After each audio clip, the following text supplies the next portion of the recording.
Nyallam. Turumva yuko wowe uri mu Islam. Byo bari byo. Ya, mimi niko Muislamu. Kana muingia dini kuhera kuri yani na hivi mama, papa, shangazi, muyomba, yani familia, yani niko ndani kabisa. Uko umevaa hivyo.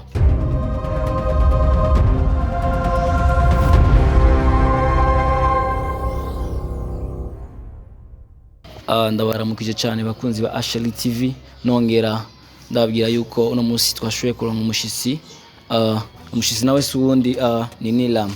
Eske Nyallam murakomeye? Ndashima. Hama bakunzi ba Ashali TV gira mushoboye guma muronka ibiganiro byiza mugire subscribe kuri channel yacu hama tubandanye n'igikorwa. Nyallam murahawe ikaze cyane kuri Ashali TV. Murakoze cyane. No munsi vraiment ndabona bino ni bala.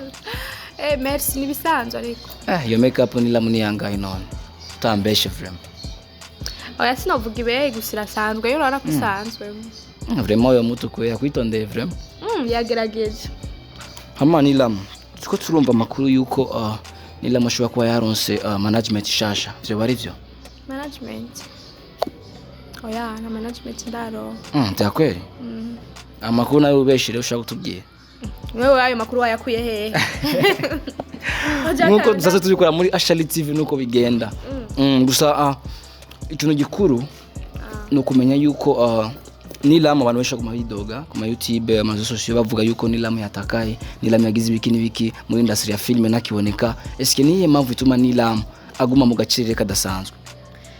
Impamvu nuko hari ibintu bimwe ntararonka byo gukora ibikoresho. Urana ko channel yo ndayifise narayuguruje hariko video mugabo hadacafise ikibazo c'ibikoresho. Urana ufise ibikoresho kuvyutse uko kwiyumviriye ni kukumukora. Urumva sasa rero ndacafise ikibazo gusa c'ibikoresho. Me ibikoresho ndabironse. Mtaniona kila muda kabisa. Ico ushobora gusaba abafanzi bawe canke abakunzi bawe nigiki? Ico ushobora kubasaba nuko nyene hariho nk'abagira neza bavuga turya mwana ko asanzwe afise ikona bidi ikona kipaji cha kuigiza bashoboye nyene kubimfashamwo kugira ndo ngivyo bikoresho nyene bituma ntakora kugira nje nkore nionekane kama wengine kazi yanze sasa. Twarabonye interview mu misi yeze kuri airport kibuga c'indege Mercure Ndadaye. Turabona interview yagizwe n'umukobwa wo mu ihuriro nawe sundi ni Jojo avuga yuko musigaye muvugana muganira. Eske vyo bari vyo? Ivyo onya si ngombwa kubimbaza ko wewe niwe ngo bibaza ko je simboni ngene no Nyallam abantu baguma bavuga uko na Jojo rabivuze kuri interview. Sizi ko Nyallam ubufise ko uruhara kuri ico kintu yavuze ngo muravugana muraganira meze neza kuri umwanya. Ngo bibaza we yabivuze ko kwanza no comment. Bakuzi ba Ashali TV babona ko Nyallam aguma dukwepa yigira ibindi bintu tutazi. Yaranse kuvugira mugabo hari umunsi gusaroza rivuga. Nyallam nikiye gikorwa ugiye gutegura muri iyi minsi? Nk'imisi ibikorwa biriho ni vyinshi muzo. Nkibiye? Ibikorwa nyine bya bijya sanzwe nkora amafilme comedy ibintu nk'ivyo. Ibikorwa biriho gusa urumva ikibazo nshaka nyine nakubwira mugabo inshallah Mwenyezi Mungu atasaidia tutaanza kufanya kazi. Ni kweli tumekukuta ukiwa hapa. Kwa hapo umekuja kufanya kitu gani? Ndo umekuja kuweka makeup hiyo ama? Nimekuwa nikuja kutia ka makeup tukadogo kuko hari ahantu dufise tugira tuje ku rubanza. Aise jamani mpo ndo mnaona kweli? Sio kitu cha mchezo, ni kintu ni sigisanzwe vraiment mugerageje kuraba aka makeup bofre acha boga nuwi wawe. Eske wa muntu arakomeye? No comment. Tuguma tubona amastati ameze ukuntu sinzi yuko byo bimeze neza. Bimeze neza? Tyakweli Nyallam utatubeshe ni Alright kabisa. Nyallam kweli? Fresh no hangire ndakubwire gute. Umeze fresh kweli nawe mujama? Nyallam acha yako na wewe. Bakozi ba Ashali TV ko makini atumenye. Muranyarutsa ko bamenyesha amakuru. Hategezwe kubabaza kubera ko ni ngombwa ko tubabaza. Rega tuba tukene kumenya inkuru nkizo. Bofre. Achana na hivyo. Tuongee vingine. Bakozi ba Ashali TV nakwambia ni noma. Nyallam hari nk'ubu mucamake haje umufanzi wawe akakubwira Nyallam ndakunda ivyo ukora ndakunda ingene uteye ndakunda ingene umeze ndifuza yuko no kurongora nkagushira iwanje uwo vyemera no comment Nyallam oya tuvugane umenyeshe kuri ivyo bibazo ndiko ndakubaza vyovana nkuru diaspora nyene ruboga ruraho vyovana wamuja mucugira konongo cyane no comment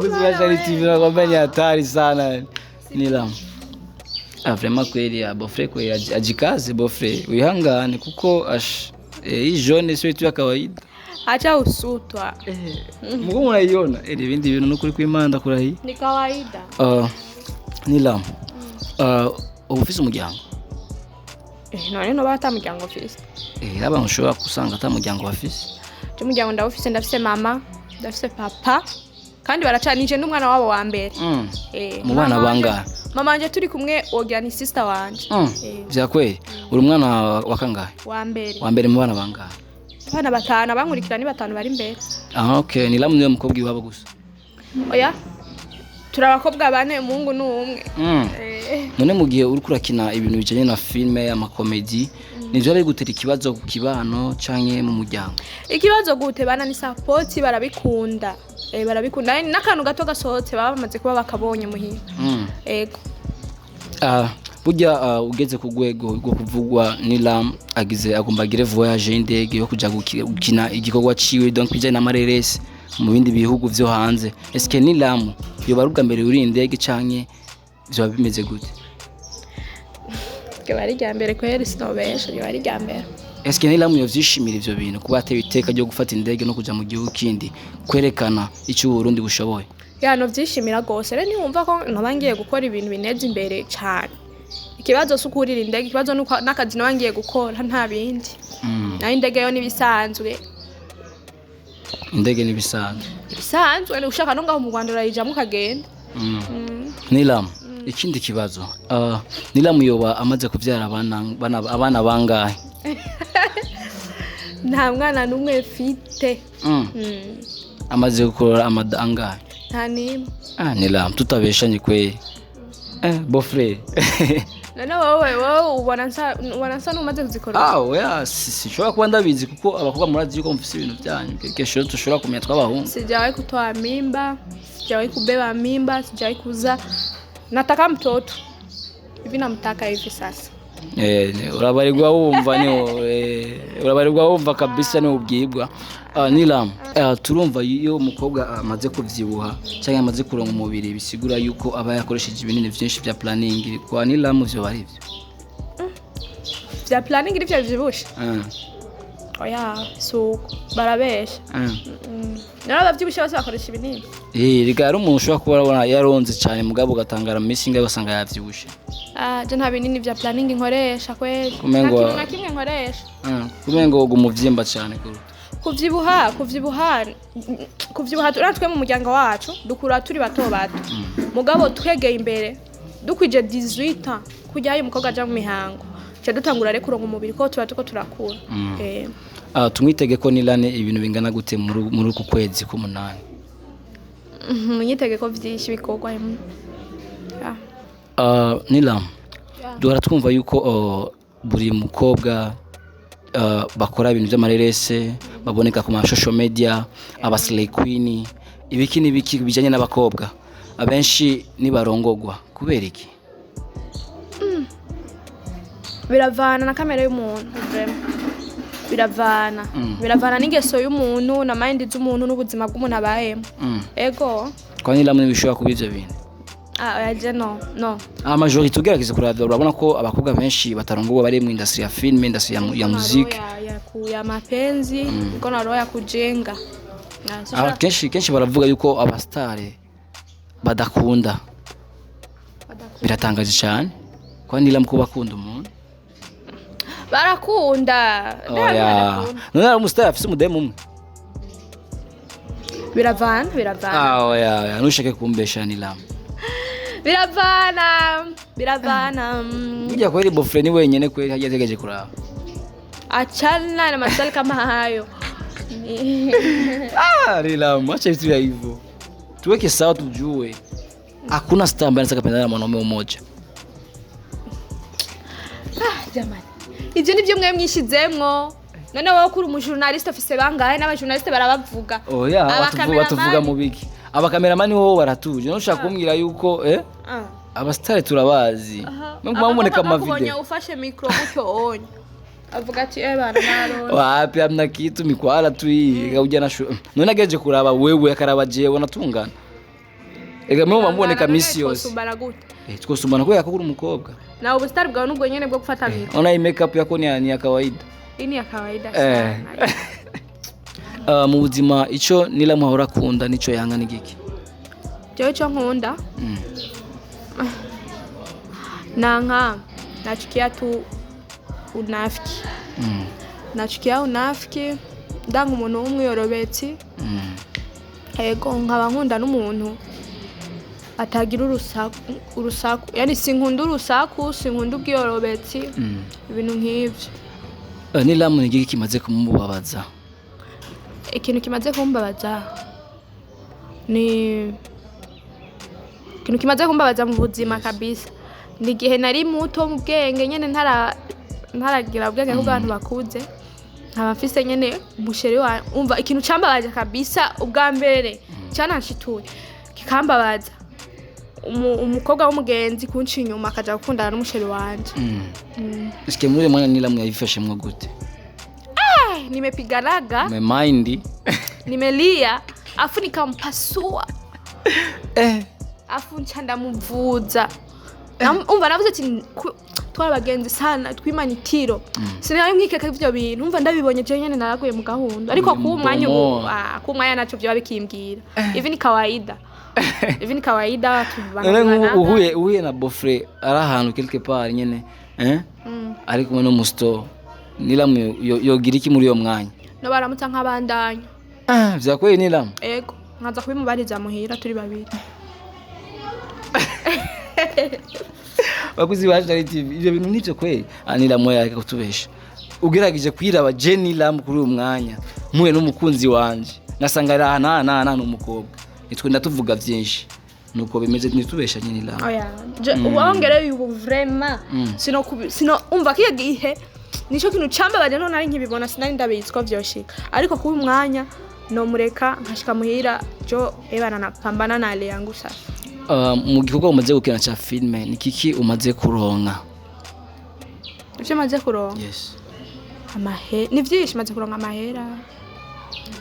Heko maze kumenyana n'abantu bakamaro bamfasha ibindi bintu nk'ivyo. Nihe numbero nyamukuru wowe ufise kuri uyu mwanya? Sinumbero nyene nziza shaka gutera imbere.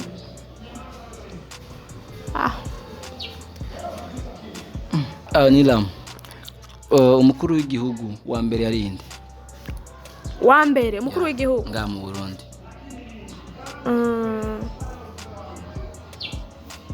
Umukuru w'igihugu wa mbere nga mu Burundi. Ndiko ndibuka kwanza. Bendize Charles yari umwami wanyu. Yari wanyu. Bakozi bacha tibwo nani wa mbere micombero. Cameraman ye? Nyallam turekane nivyo kwanza. Nani umukuru w'igihugu wa mbere? Ni numwe sujagwa ni none nani? Independence.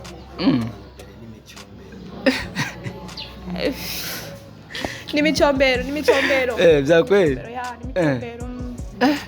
Nyallam, warize cyane gushikaho wibagira? Naravyibagisha nano bigumiza mu muda ibintu tugenda ducamwo bitubabaje bituryoheye ubuzima no kumana nibuka ivyo nize. Uwagwa ni imbibe z'u Burundi hajya yitwa nde? Kama wikigogwe je ivyo bibazo ntavyo no bacibuka kandi naravyize. Nabami ndabazi ushi munashima mugasi ndo bancibuka ngo uyagwa nibi sinzi ngo yafashe ibintu nibi. Nyallam, Rivière Rusizi ibiherereye ihera he? ahihera cinda hizi kwiri hariya mu gato ahihera nayiherera nani herera mu ntija muri Tanganyika ikavahe ikavahe ivanye mu Burundi ikagenda igiri mu gatumba ikaje mu kisuka muri Tanganyika ivyo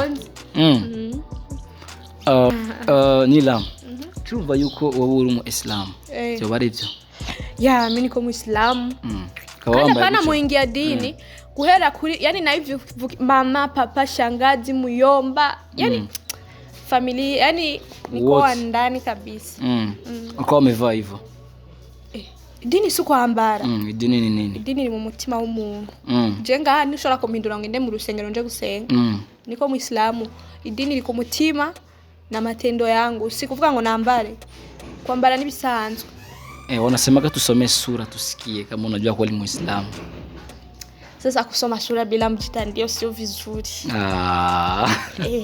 sehemu yoyote ile ambayo upo mikono wazi unatosha kujionyesha wewe ni nani ziko nje mimi nianze tu sasa unatuonesha mimi na shetani lazima sina tabu mjitandio ni makosa sehemu yoyote ile upo kama wewe ni mfanyakazi basi zihirisha kazi yako na tuzihirishe sasa sina isoma namba igucha wewe ndio mjitandio kwanza wataka nipate zambi